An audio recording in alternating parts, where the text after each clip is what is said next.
Test 1 2 1 2 testing 1 2 test 1 2 3 4 5.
Good afternoon, everyone.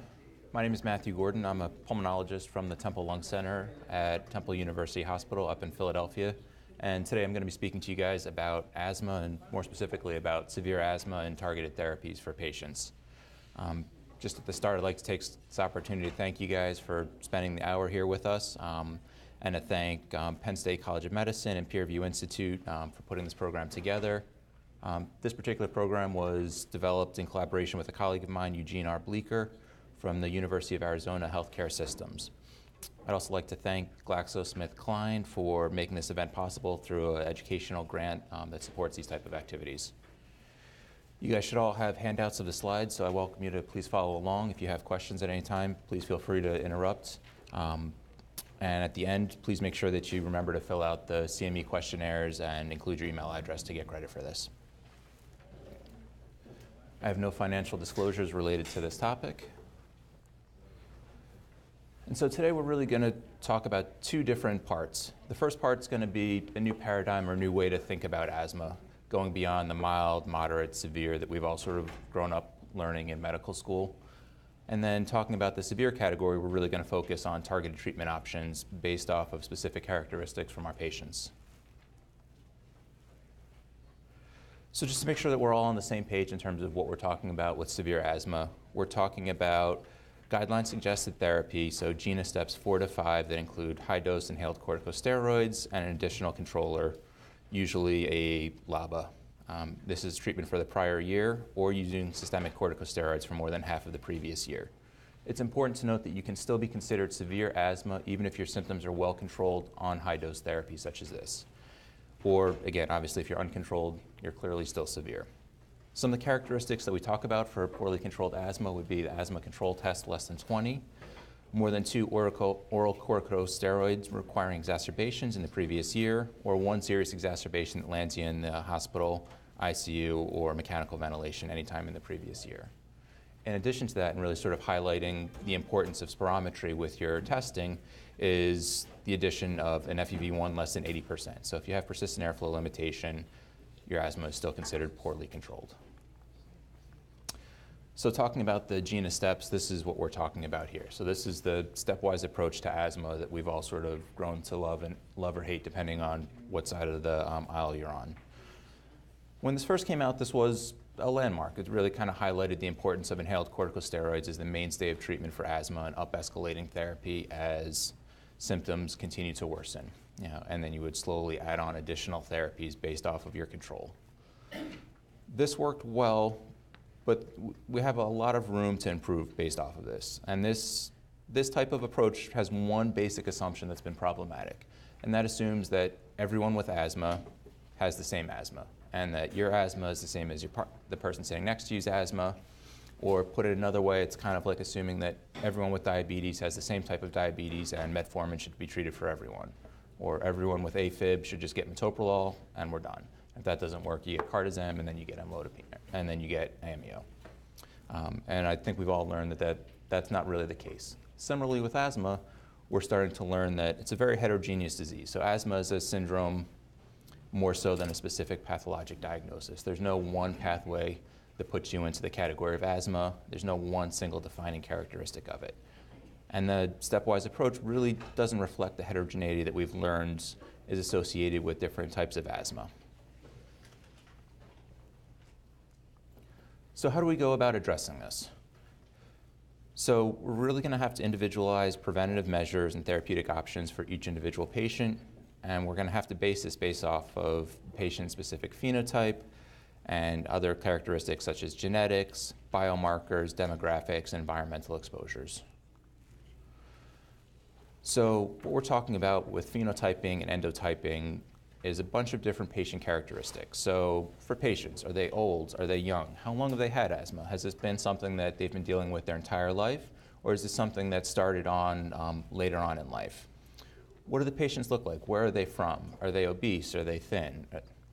Do they have a lot of symptoms or do they have very mild symptoms? When they get exacerbations, they get them frequently, or is it a very rare occurrence for them to get exacerbations? These are all important characteristics that are going to help drive therapy. Lung function. When you do spirometry, is their lung function normal? Can we get it to normal if we give them bronchodilators? Are they mildly impaired even with bronchodilators, or are they still severely obstructed even with continuous bronchodilator administration? When you're looking at radiographic changes, do they have airway thickening and changes of chronic remodeling reflecting underlying inflammation? And then kind of reaching more into the research aspect of things, are there genetic triggers or genetically modifiable features with each type of asthma? As you get a little bit more specific, we transition from phenotyping to endotyping. So for endotyping, we're talking about finding specific biologic pathways that are associated with different types of asthma. So for someone with refractory asthma, we're going to look at the phenotypes that we just talked about: age, gender, ethnicity, smoking history, all of the classic things that we've all been taught about asthma. But now we're going to start looking at biologic pathways. So we're going to start talking about endotypes. Are they Th2 high or are they Th2 low? What type of blood biomarkers do they have? Do they have elevated IgE levels? Do they have elevated eosinophils in their blood? Do they have periostin that's elevated? Is FeNO an elevated marker for them? What's going on in addition to blood? What's going on in the sputum? And that's what we're going to try and get to reflect the lungs. Do they have elevated eosinophils? Or are they neutrophil predominant? And then looking again, like I mentioned before, FeNO is an additional marker of inflammation. And then transitioning over more towards research-based future therapies is genotyping patients. So just stepping back briefly, we're going to talk about the basic approach to difficult to control asthma. And the first thing to do is to actually confirm that the patient has asthma. So when you look at cohorts of severe asthma registries, somewhere between 12 to 15% of patients are actually misdiagnosed and have something completely other than asthma. And when you look at people with severe asthma that actually do have it, there's another 10 to 12% of patients that have significant comorbidities that when those are addressed and adequately treated, get moved down markedly into a less severe category of asthma. So really determining that the patient has asthma and really making sure that you have spirometry to confirm that. Once you've confirmed it, then you have to do the same things with every single visit and assess adherence. It seems simple. Inhalers are incredibly hard to use, and it's always worthwhile to make sure that the patients are doing it appropriately. You'd be surprised at how often over the course of a year they'll get a new type of inhaler, whether or not it be a mist, a meter dose inhaler. It comes across your desk as a pharmacy change. You send it over, and the patient has spent 6 months now using it incorrectly. So every time they step into the office, making sure that their inhaler use is appropriate. And once you've done all those things, to start talking about the different phenotypes that we have for asthma. So when we talk about alternative causes for asthma, the list is actually fairly long. So there's upper airway diseases, so allergic rhinitis or sinusitis, large airway obstruction, foreign body obstruction. Coming from Philadelphia is the home of Chevalier Jackson, a famous ENT physician. If you go to the Muir Museum, you can actually see over 2,000 objects that he's managed to pull out of patients over the course of his career. Going on to other things like small airway obstruction, bronchiolitis, cystic fibrosis. In adult patients, COPD, CHF, are they comorbidities or are they actually what's driving the symptoms? Is there a pulmonary embolism? Is there a laryngeal dysfunction? Is there an mechanical airway obstruction? Is there infiltrative lung disease? Are they on an ACE inhibitor and that's what's driving their cough that was attributed as cough variant asthma? Do they have a history of vocal cord dysfunction? All of these things need to get assessed in a systematic way for patients with severe asthma. And again, going through this, really highlighting the importance of controlling their comorbidities, because about 10% of severe asthmatics can actually move down in severity just by treating these underlying diseases. So what are you going to use to work these patients up? So PFTs are going to be, again, one of your hallmarks and part of the definition for asthma itself. Pre and post albuterol is going to be incredibly useful, looking to make sure that they do have a bronchodilator response. For patients that you're unsure about, methacholine challenge. For patients with severe asthma, chest x-rays, CT scans, looking at allergen skin testing, sinus CTs, looking for signs of acid reflux, a barium swallow, esophograms, esophageal manometry, pH impedance, and actually looking at the lungs themselves via bronchoscopy. So traditionally, when we've thought about asthma, we've done what we consider a univariate approach. We take one factor and we say, does it make a difference compared to someone without this factor? So age. Do older people do better than younger people? Yes or no? Do allergic patients do better than non-allergic patients? Yes, no. Do thin people do better than obese people? Yes, no. And that's really starting to change. So the more recent ways people have started to look at asthma as what they call a cluster analysis or a multivariate analysis. What we're doing is we're just looking for groups of patients with similar characteristics. So when you take large cohorts of patients, who acts the same way? Who's the same age, who has similar exacerbation history, who responds to similar types of medications? And based off of that, can we work backwards then and come up with a plausible biologic mechanism for what's driving their particular asthma? And then can we use that to guide therapy in the future? So a group out of England, Halder and company, have come up with a fairly novel approach looking at these different clusters of patients. And on first pass, they divided into two different groups: concordant disease and discordant disease. So if you look here, this is what we would consider concordant disease. On the bottom, we have eosinophilic inflammation, and on the top, we have increasing symptoms. So as your eosinophilic inflammation increases, your symptoms increase linearly. And these are patients really that you would think about as following pretty well with that stepwise therapy that we talked about at the beginning. The more inflammation, the more steroids you give, hopefully the better off they should get, and you can kind of march along in an algorithmic approach. For sort of this orange category, this is what they in England are traditionally describing as primary care, and then not a lot of eosinophilic inflammation to explain it. There's a couple different groups of them. So there's obese non-eosinophilic patients. They tend to be later onset asthma, and they have a high healthcare utilization, a lot of symptoms, but without a lot of the traditional markers of inflammation that we expect to see. There's patients with very early onset symptoms, atopic, normal weight, but have very frequent symptoms and exacerbations. And then the exact opposite end, you have patients that, when you get blood work back, have marked levels of inflammation. But when you talk to them clinically, there's really no real history to support the blood work findings or levels of inflammation that we're getting. There's a similar approach that was used in the United States. So the Severe Asthma Research Program did a similar analysis with a large cohort of patients. Now this cohort was a little bit modified. They enriched it with severe asthmatics, upwards of about 40%. So it's a little bit skewed towards that. But otherwise they found things that were very similar. So they broke it up into 5 different clusters.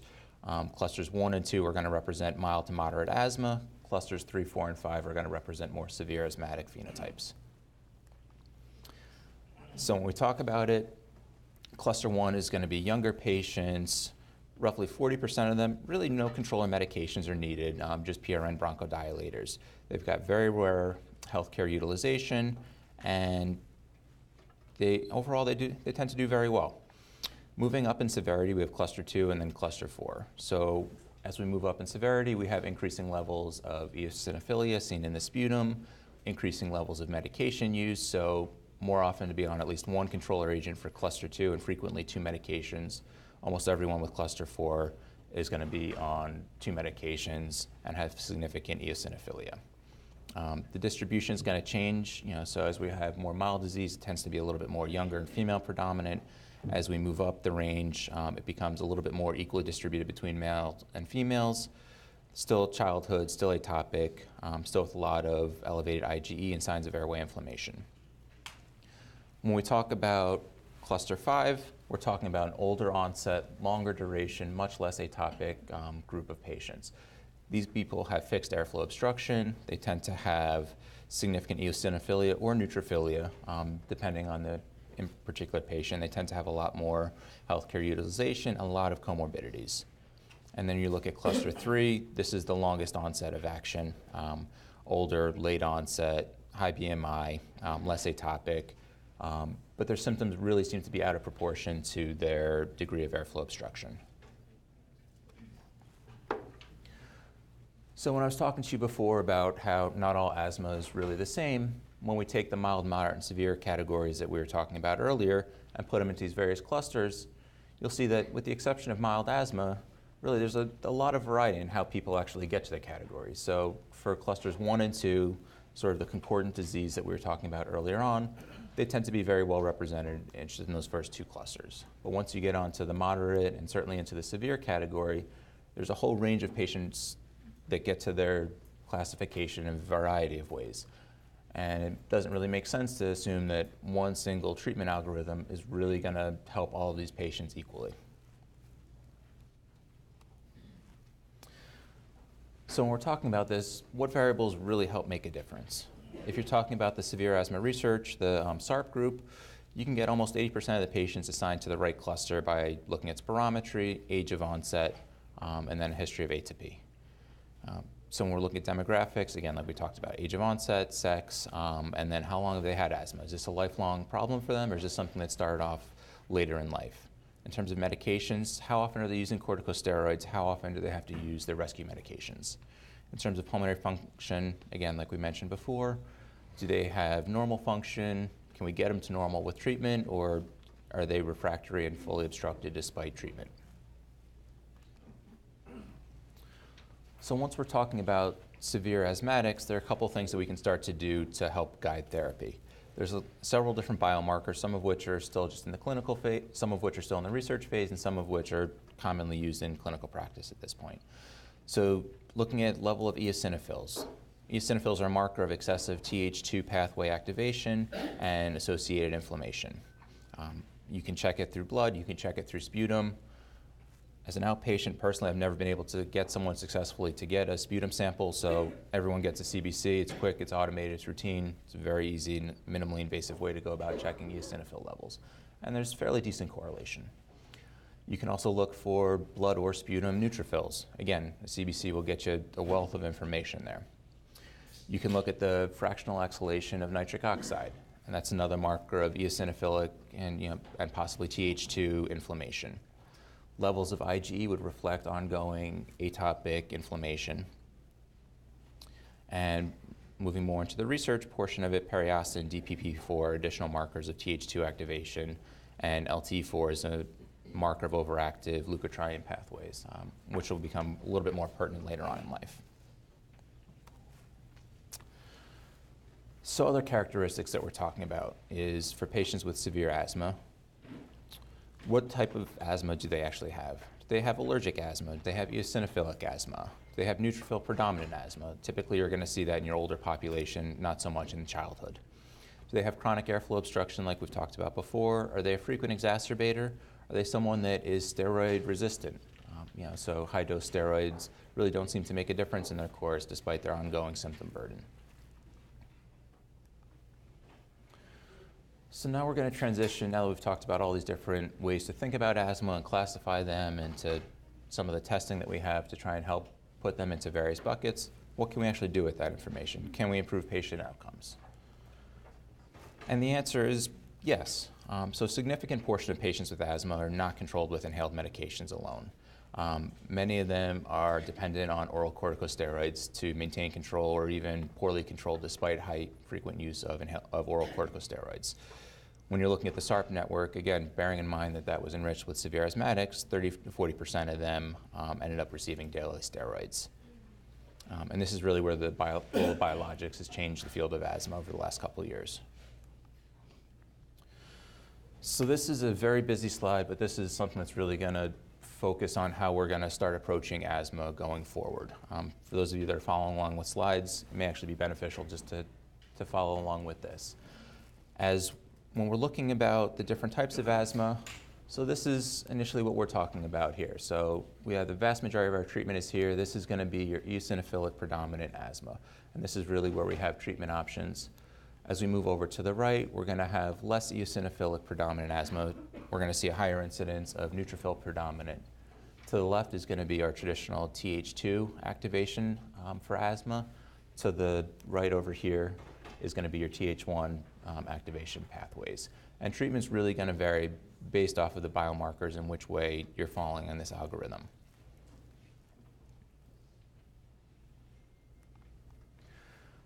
So what do we have for treatment options here? So omalizumab was the first biologic therapy to come out and really revolutionized asthma, much like inhaled corticosteroids, when those were first discovered, really changed and gave us legitimate, viable treatment options. Omalizumab has come along and really given us a good, viable treatment options for severe asthmatics. And it's done some amazing things. It's increased asthma control, it's markedly improved patients' quality of life, it's reduced exacerbations, it's reduced hospitalizations, it's reduced oral steroid use. The caveat, though, is that it doesn't work on everyone. And that's one of the things that we've learned the hard way through trial and error. Really, we're looking for patients with IgE-mediated inflammation, a strong history of atopy. When we're looking at additional biomarkers, patients with elevated IgE, patients with elevated eosinophilia, patients with an elevated FeNO are probably the ones that are going to end up doing the best with omalizumab. There are a couple limitations to it. One, it's an injection. Two, it's a dose response, or it's dose based off of weight and your level of IgE. So it's certainly not unheard of to exceed the max weight. I'm not sure about Alabama, but living in the cheesesteak capital of the country, obesity is a big deal. So it's certainly not uncommon to see patients that are out of the weight range. It's also certainly not uncommon for severe asthmatics to see IgE levels that are out of the dosing ranges. So there are certain limitations there. So after omalizumab came through an anti-IgE therapy, we have the new kids on the block, or I guess up to last week, the new kids on the block, anti-IL-5 agents. So we've had 3 new drugs come out on the market in sequential years, starting with mepolizumab in 2015, reslizumab in 2016, and then benralizumab last year in 2017. And we'll talk about each one of those a little bit differently. So just jumping back very briefly, so when we're talking about omalizumab, really we're talking about medications right over here. So your severe atopic patients with very elevated IgE.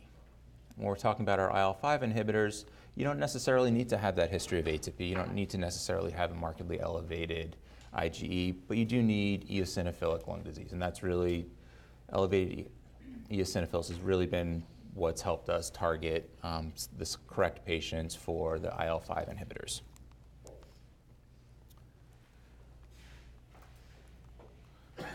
So starting with the first drug on the market, mepolizumab. So the DREAM study was a phase 2 study looking at patients as young as 12, as old as 74, with severe exacerbations and signs of eosinophilic inflammation. This is one of the first studies that I think really sort of got it right and targeted eosinophilic lung disease. There are smaller studies in the past for all of these different IL-5 inhibitors and all of the different interleukin inhibitors, period, that were consistently negative because we weren't targeting the right population. We were taking all asthmatics, treating them the same, and not getting positive results. So for this phase 2 study, even at just about any dose you picked, you had a marked reduction, almost 50%, in exacerbation rates. So following that, they've looked at patients with recurrent exacerbations that need high-dose inhaled corticosteroids. Again, we have about a 50% reduction in exacerbation rates. In addition to that, you can actually improve patients' lung function, somewhere between about 150 milligrams or milliliters of FEV1. So in addition to that, you also have improvements in quality of life, so ACQ and SGRQ scores. And again, like I mentioned before, this is independent of atopic status. You can use it on atopic patients as long as they have eosinophils, but it's not a requirement like it is for omalizumab.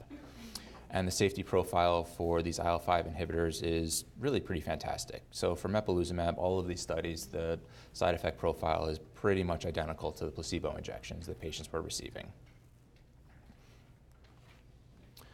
So for patients with severe eosinophilic asthma that require oral corticosteroids, can we use these type of drugs to get them off of oral corticosteroids? The answer is yes, in a significant number of patients, and those who you can't, you can still get a pretty marked reduction in oral corticosteroid use. In addition to that, this study also, again, saw a reduction in exacerbations. So we can improve symptoms, we can improve oral steroid use, and we can reduce exacerbations, again, regardless of their atopic status. In terms of just pure quality of life, St. George Respiratory Quotient score, SGRQ, has several different domains. All of them in the combined score were improved on patients that were taking mepolizumab. So not only are patients taking less medications with fewer side effects, they're feeling better. And that's really the goal for asthma. So probably should have mentioned this at the front, but your goal for treating asthma is to get a normal life. If patients aren't having a normal life, there's something else that needs to get done, because really that's your end goal for treatment for all of these patients. I think that's one of the things that we tend to forget in medicine. There's so many diseases that we're managing chronically and we're just keeping well enough alone. Asthma, really, you should have a normal quality of life, and that's really what we're going for here. And the fact that you can get these improvements is a big bonus for these patients with severe asthma. So rosnilimab is the next drug to come on the market. This one's a little bit different than mepolizumab. So mepolizumab is a subcutaneous injection. It was given once a month. Rosnilimab is an IV infusion, and with that comes a couple different caveats. So one, administration is a little bit more difficult. They need to go to infusion centers on a monthly basis to get this done, and there is an increased risk of anaphylaxis, enough so that there's end up being a black box warning on it. In the initial study that got it, there was only 2 patients that ended up having it. They both did fine with standard treatment, but that is one of the things that helps that sort of differentiates it. One of the nice things about rosnilimab as opposed to, say, omalizumab is that it's actually a weight-based drug. So for your obese patients, this is something that you can titrate up as need be. So similar to what we saw for mepolizumab, we have a couple different metrics that have shown improvement over a variety of different studies. This particular one is a reduction in adverse events and asthma exacerbations. In addition to that, the study also showed improvements in lung function, symptoms, asthma control, and health care, and quality of life. All of this was compared to placebo. In terms of rosnilimab, we get improvements in FEV1, so you can decrease inflammation, you can actually improve lung function, and all of these have been long, durable signals for patients that remain on therapy. So some things that are going on in the future for rosnilimab is, we know that it can significantly reduce exacerbations. We know it can cut down on hospital stays and ED visits. We know it can cut down on oral corticosteroid use, but it is limited with this black box warning for anaphylaxis because of with the infusions. There are steroid-sparing effects that are underway, and there's also, more importantly, I think, a sub-Q formulation that's being looked at as well in the future. So that's something to keep your eyes on. So benralizumab is the new kid on the block. So the first 2 drugs that we talked about in terms of IL-5 inhibitors actually inhibit IL-5 itself. Benralizumab is a little bit different.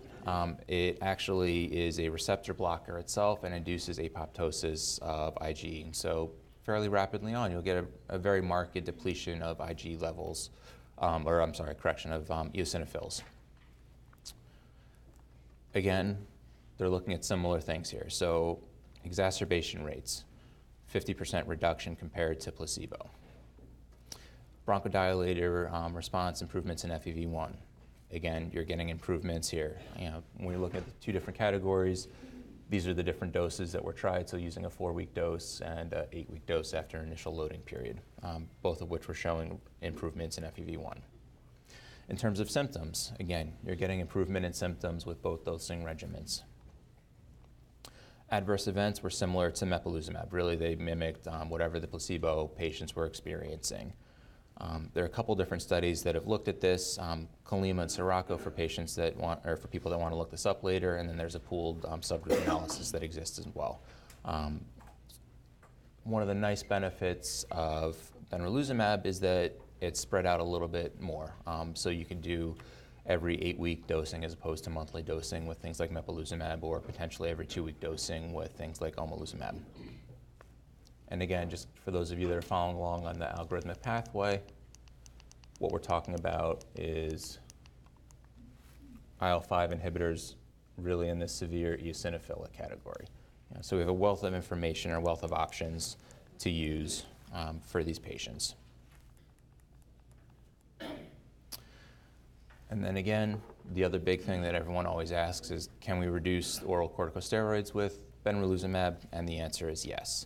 So compared to placebo, you can get a 75% reduction. Interestingly enough, and just kind of harping back to one of the important things that you need to do for your asthma patients in every single visit is counseling, making sure they're doing the medications appropriately, that they know what they're doing. All of these studies, for the placebo arm, had a very significant improvement in a lot of different metrics. Certainly some of that may be the placebo effect itself, but it seems to go above and beyond that and really just highlights that very good, detailed, meticulous asthma care can get us a little bit farther than we are. Certainly there's limitations in visits, there's always comorbidities and other things that crop up, but really kind of making sure that your patients are adherent to their medications. They know what to take for an exacerbation versus a controller agent is an important thing to consider, and really does, I think, kind of come through on these large clinical trials. This particular study, when you reduced oral corticosteroid, didn't really show a significant effect on FEV1, but looking back at other patient populations with benralizumab, we have seen an improvement in FEV1. Interestingly enough, for following phenos, the IL-5 inhibitors really don't have much of an impact on that, so it's not going to be a marker that we're going to use to judge efficacy or to really guide symptom-based therapeutic decisions for IL-5 inhibitors. It's going to be based, at this point, pretty much strictly on eosinophilic levels. So over the course of a week, this talk actually got a little bit outdated. So for those of you that are actually up to speed on your New England Journal, there were just 2 new landmark papers that came out looking at dupilumab. This one's an anti-IL-4 and also affects IL-13 downstream. There are a couple different studies looking at that. So again, just kind of jump back very quickly here just so that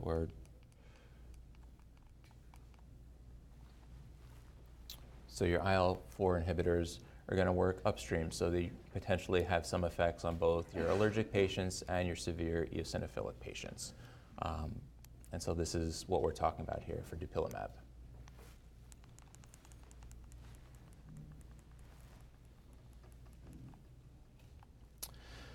So dupilumab was a little bit interesting. Early phase 2 studies showed improvements in a couple of different categories. So lung function improved with a good safety profile, reduction in symptom burden. So what prompted those new phase 3 studies that have just come out, and those have shown improvements in lung function, improvements in symptom-based scores for patients with severe asthma on high corticosteroids. It also showed a reduction in oral corticosteroids, similar to what we were seeing for the IL-5 inhibitors. Interestingly enough, there is a eosinophil elevation, or an eosinophilic inflammation that'll happen after initiation of therapy, possibly because of blocking a little bit further upstream. And that tends to be a transient effect that goes away after about a month or so. This drug is not FDA approved, but this was just submitted recently. So the expectation is that there should be an answer probably by October, November of this year. So there may be a new drug on the market that we're talking about as well. On the newer studies, they did parse out different levels of eosinophils, so 300, 150, or less than 150. Improvements in everyone from 150 above, less improvements with patients that were below 150. This also showed a reduction in FeNO over time. So with therapy, reduction in fractional exhalation of nitrous oxide, which is also a marker of airway inflammation. So maybe some dual benefit there, and that change was durable over time. Some other emerging treatments that are out there. There are PGD2 inhibitors, so fevipiprant. It's currently in phase 3 studies. We should hopefully have some more information on that going forward. There are a couple IL-5 specific inhibitors that are also have been tried. One was withdrawn from the market. The other had a phase 3 study recently that was unsuccessful, but when they did subgroup analyses, it looks like there may be a couple signals that they just weren't targeting the right patient group. So there are some new studies that are planned and are ongoing at this point. And then probably the more promising medication is this TSLP inhibitor. And the interesting thing about this is that this actually acts very far upstream. So this, for anyone that's still following along with the diagram, is completely upstream. So before you start even thinking about diverging between Th1 and Th2 predominant asthma, you have TSLP that's a mediator there. So this is something that may actually give us some therapeutic options in terms of biologics for patients with Th1. If you notice, we haven't really spent a whole lot of time talking about it because there's not really a wealth of new therapies there.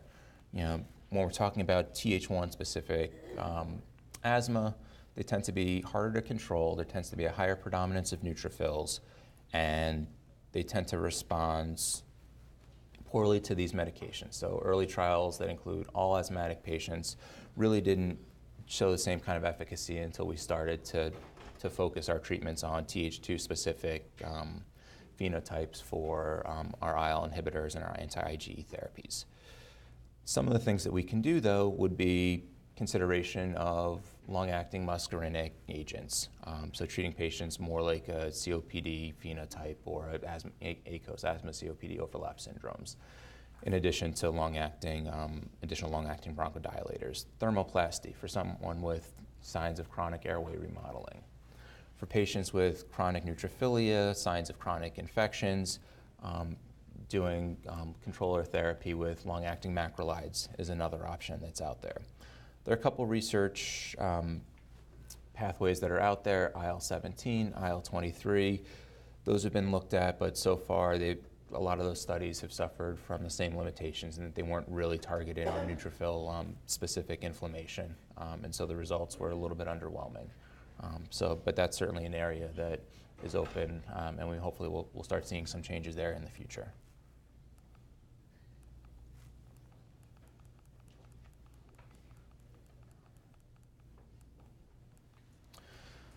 So just kind of going back, so for patients with Th2 phenotypes, how do we pick therapy? Do they have an allergic and/or eosinophilic component? Then your options are wide open. You can do anti-IgE therapy, you can do anti-IL-5 therapy. And then based off of that, looking at levels of IgE, looking at their weight, what is a patient willing to do? Are they driving an hour and a half, 2 hours to come see you? Maybe doing a medication that you can do an injection every other month is beneficial. Is it someone that's morbidly obese? Maybe the infusion is the better way to go. Is it someone that's strictly atopic? Then really you only have one option. You're looking at anti-IgE therapy. Are they not atopic? Then you're looking at IL-5s, and again, the same sort of thought process is going to go out there. One of the things to note is that all of these trials that I was just talking to you about, the improvements, the reduction in exacerbations, the improvement in lung function, reduction in oral corticosteroids, these were all based off of or compared to placebo. There are no head-to-head studies looking at one IL-5 inhibitor versus another, anti-IgE versus an IL-5. So we don't have a great answer that for a specific patient population, this is the definitive gold standard.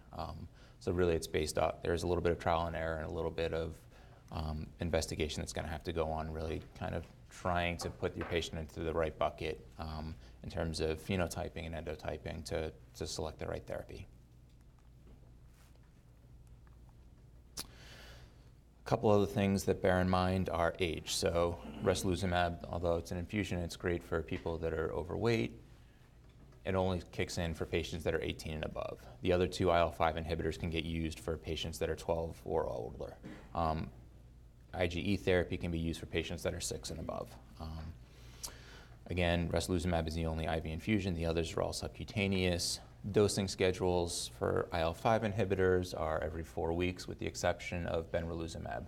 So you're going to start off every 4 weeks for the first 3 doses. After that, you can extend it out to every 8 weeks. In terms of eosinophil levels, mepo and benralizumab are similar in that you're looking for 150 or greater. Resluzumab, you're looking for 400 or more. So again, just kind of going over our algorithm for severe asthma. One, absolutely confirm the diagnosis of severe asthma before you start thinking about very expensive injection therapy, worrying about things like anaphylaxis. You always want to make sure that A, you have the right diagnosis. After that, you really need to go through control their comorbidities. Can you get them off of the severe category just by treating all the underlying lung diseases? Again, looking at spirometry, exacerbation history, other comorbidities, sleep apnea, things of that nature. And then imaging based off of what you're finding for comorbidities. Once you're sure that they have asthma, once you've optimized them as best you can, they're using their inhalers correctly, their comorbidities are well handled, and they're still poorly controlled, then it's time to start really thinking about biomarkers and advanced therapies, so injection therapy. So are they atopic? Do they have allergy sensitization? Do they have positive skin prick testing? Do they have markedly elevated IgE levels? What's their CBC look like? Do they have a predominant neutrophilic pattern or eosinophilic pattern? If you're doing a bronchoscopy, again, what do you see in the sputum? What's their FeNO levels looking like? How is that changing with therapy? And then potentially a couple new biomarkers that are used in research practices, but not really clinical use at this point, would include things like periostin. DPP4 are two of the ones, and then potentially genetic testing down the road. So again, just kind of harping on it, but you see it so often. Make sure you inform your patients about what their symptoms are. How should they actually manage it? What medication should you reach for if you're more short of breath? Do you double up on your controller therapy, or should you be taking rescue medication? You'd be surprised if you ask patients how often that they're confused about which inhaler to reach for what part of the day. What does each individual's patient trigger represent? What are their symptoms? How do they catch it early before they end up in the ER, where you actually have a window to treat them as an outpatient? So basically, what's unique about your individual patient in front of you, and how can you really best help them? How can you target treatment needs, and how do you set up an asthma action plan that's really going to help them stay out of the hospital and live a normal life? So in conclusion, severe asthma is heterogeneous disease with multiple different phenotypes and multiple different pathways leading to the syndrome of asthma. There are targeted treatment options that can improve asthma control, quality of life, and lung function. These agents can also decrease oral corticosteroid use, and there are a variety of factors that are going to influence the selection of treatment for these patients. Decisions regarding biologic therapy are somewhat based off of genotype, phenotype, but also just a discussion with patients themselves in terms of what are they willing to undergo, what risks are they willing to take, and are they willing to go through this at all.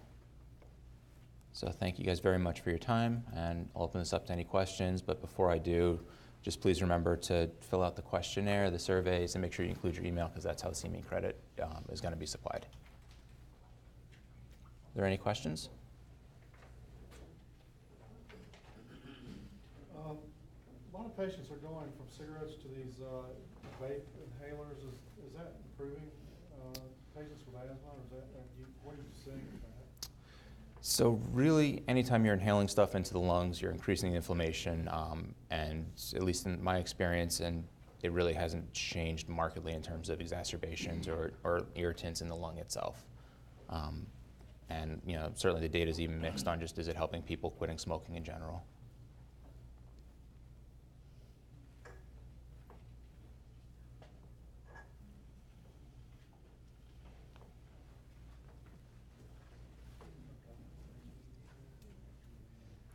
Another question. Sure. As far as expense goes with these new, what are we talking about, or? So all of these injections are incredibly expensive. So you're talking at they're, at least in Philadelphia, they're very, very specific on making sure that you meet the criteria. So well-documented history of frequent exacerbations. Typically, if you've ended up in the ER a couple times, you've got a much better chance than someone that's just severe asthma, but without the high healthcare utilization. And then really, you need to have the documented eosinophil or IgE levels that correlate with that, and they need to be up to date. And that's one of the problems for getting these medications approved, is that for a lot of patients, you'll see your IgE levels go down markedly, your eosinophil levels go down markedly when you're taking oral corticosteroids. So your frequent exacerbators that aren't necessarily ending up in the ER, when you check them as an outpatient, may look fairly normal. And just making sure that you can get that window in between when you're checking blood work or sputum and the last round of corticosteroids. But yeah, so for our outpatient practice, there's at least $50,000 probably worth of different injections for just a week or two supply for all the patients that are coming in and out. So they are very expensive, but when you compare that to a 25-year-old paralyzed in the ICU for a week, the cost goes down pretty markedly.